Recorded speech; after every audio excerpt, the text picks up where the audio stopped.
You're walking through a forest in Staffordshire. It's not remote, it's not forbidden. Families walk here, dogs run here, teenagers camp here. And for over 40 years, people have claimed they've seen the same thing: a little girl crying, alone between the trees. They approach her. She lifts her head, and her eyes are completely black. Not dark, not shadowed, black. Some say she's the ghost of a murdered child. Some say she's something far worse. And some say, if you go looking for her in Cannock Chase, she might already be looking for you. Tonight on the Midnight Drive, the Black-Eyed Child.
Imagine this.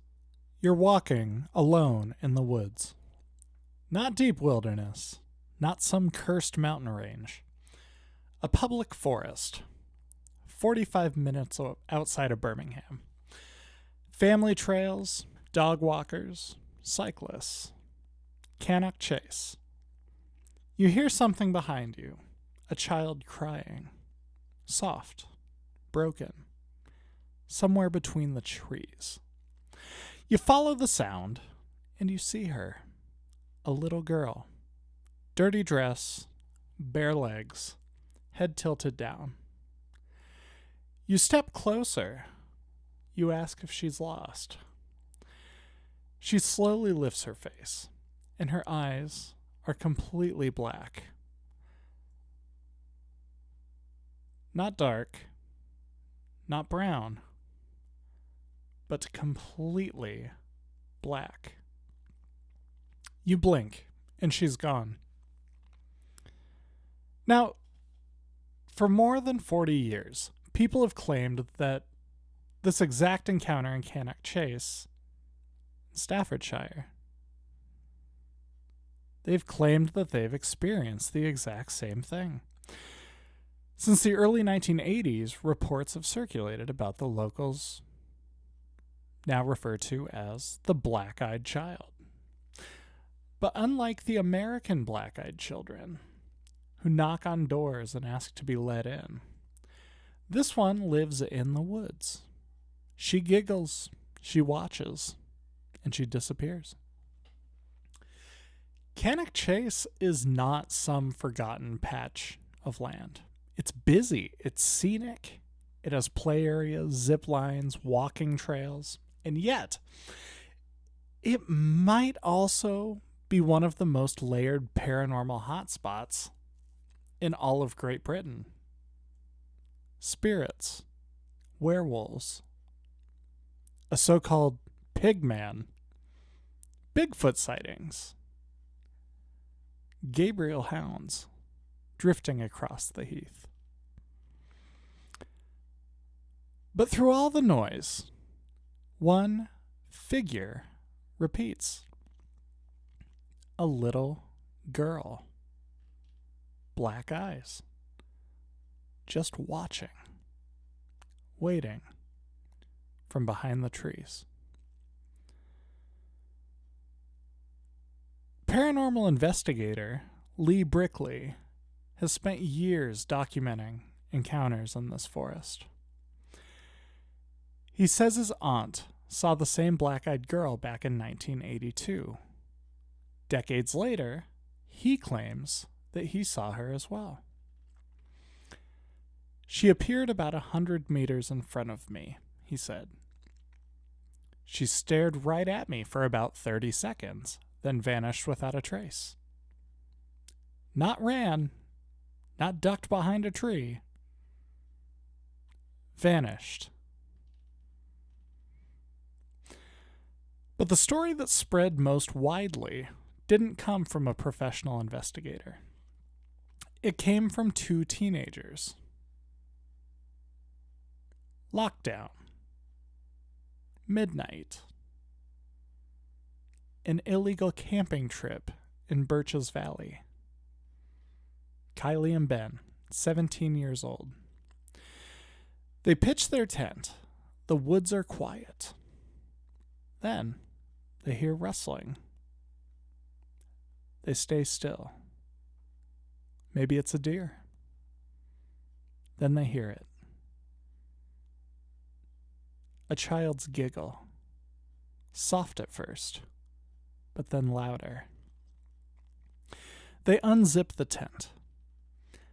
Ben shines his torch into the trees, and something is moving. Not walking, moving. Tree to tree. Fast. And then still. Then somewhere else. Kylie later said, I knew instantly that we were dealing with the real thing because it moved in ways humans simply cannot move. Teleporting almost. Appearing where it shouldn't. And then it steps out into the clearing. A small girl. Head slightly dipped. Eyes black. Completely black. Ben keeps the torch on her. And that's when the giggling gets louder.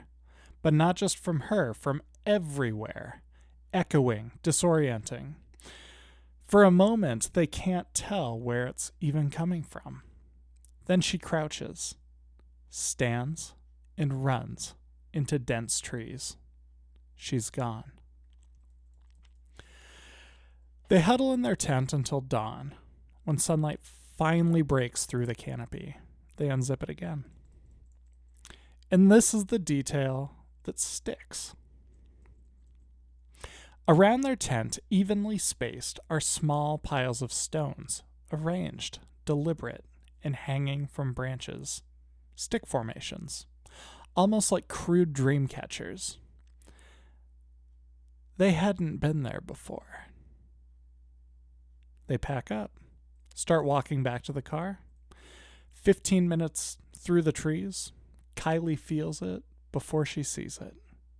That drop in the stomach, that awareness of being watched. She turns, and there she is again, peering from behind a tree.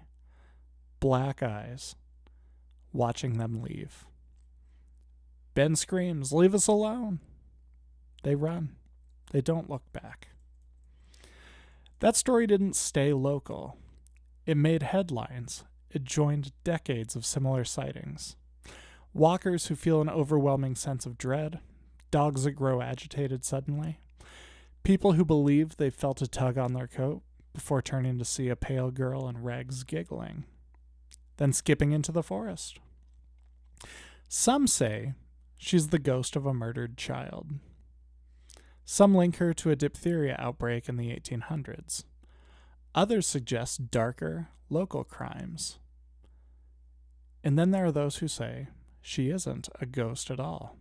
She's something else. Because Cannock Chase doesn't just have one story, it has layers. And when one story repeats for 40 years, you start asking different questions. Not, is it real, but why this forest? Why this figure?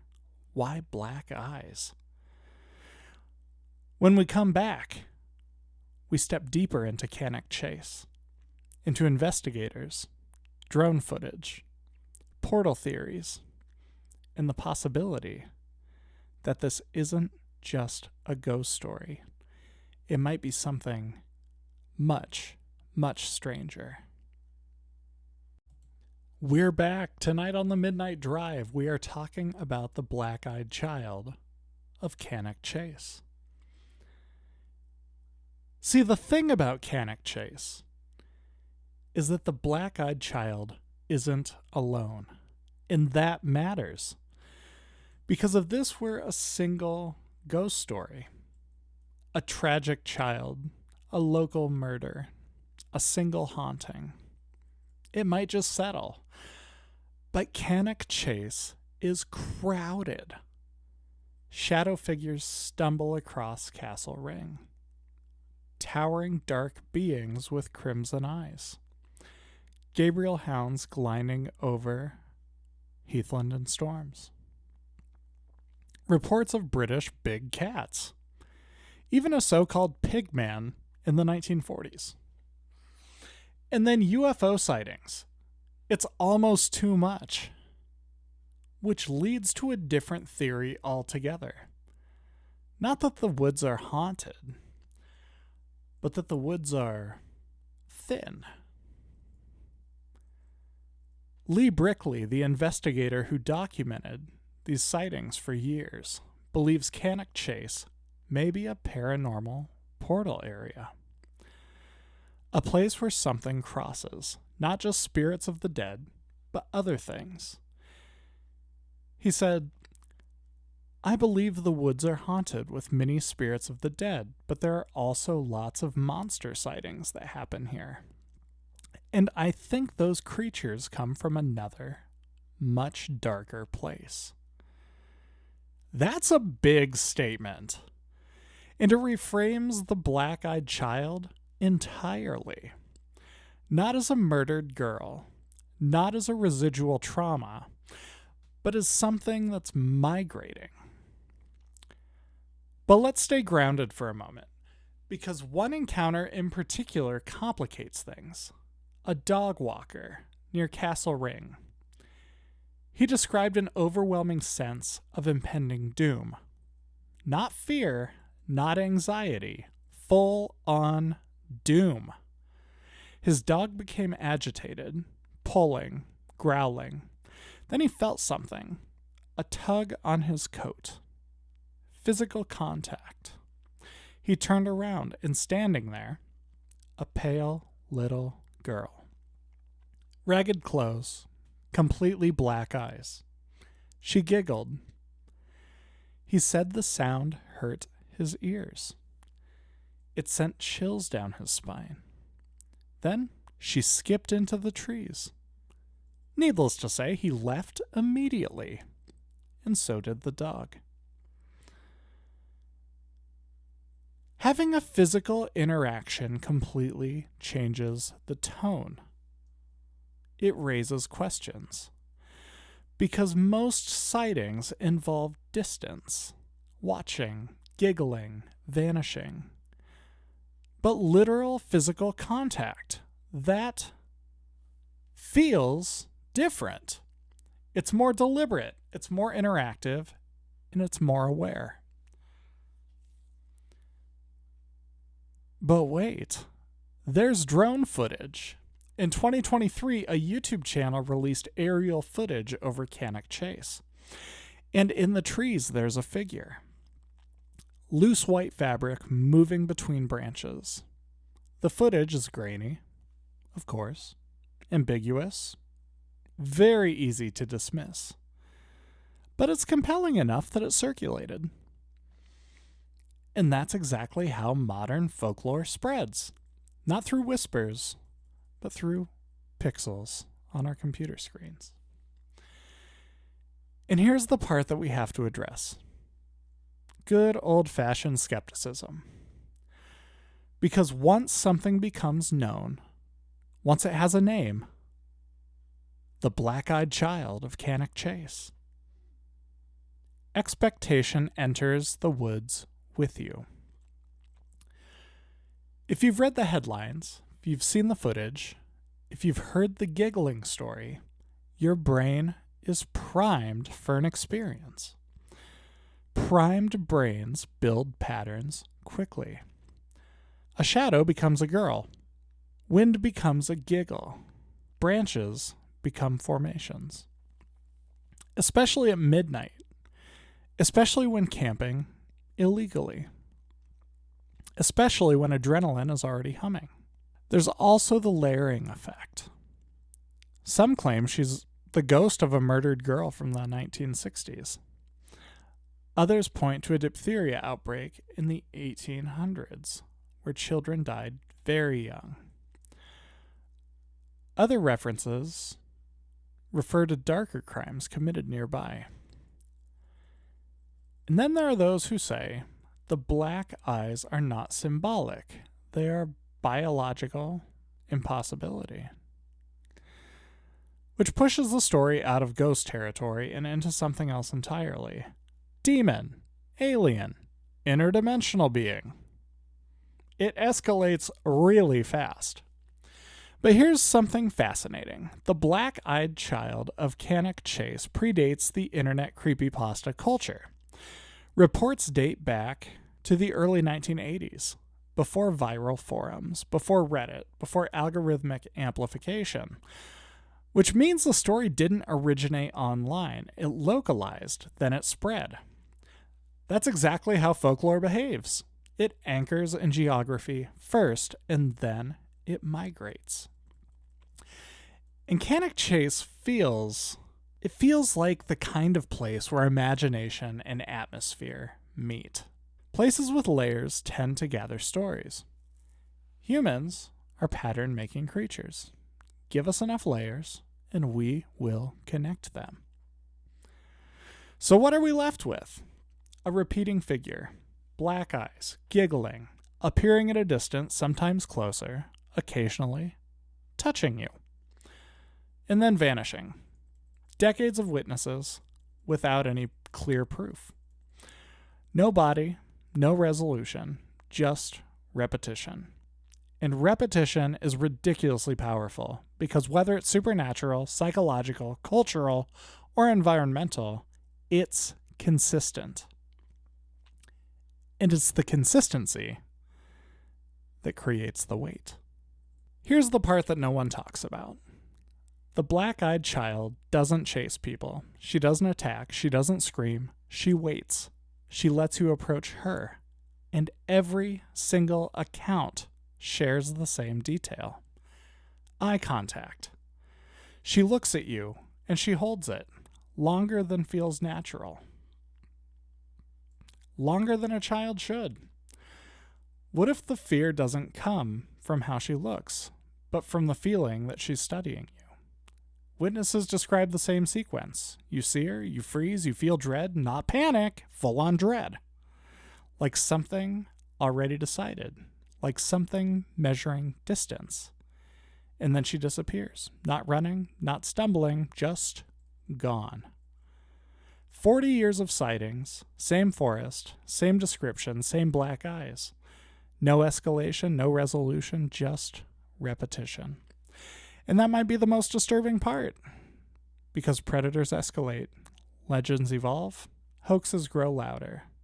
But the story hasn't changed. It doesn't need to. If you ever find yourself in Cannock Chase and you hear a child crying, ask yourself one question. Why is she alone? And then a second one. Why isn't she afraid of you?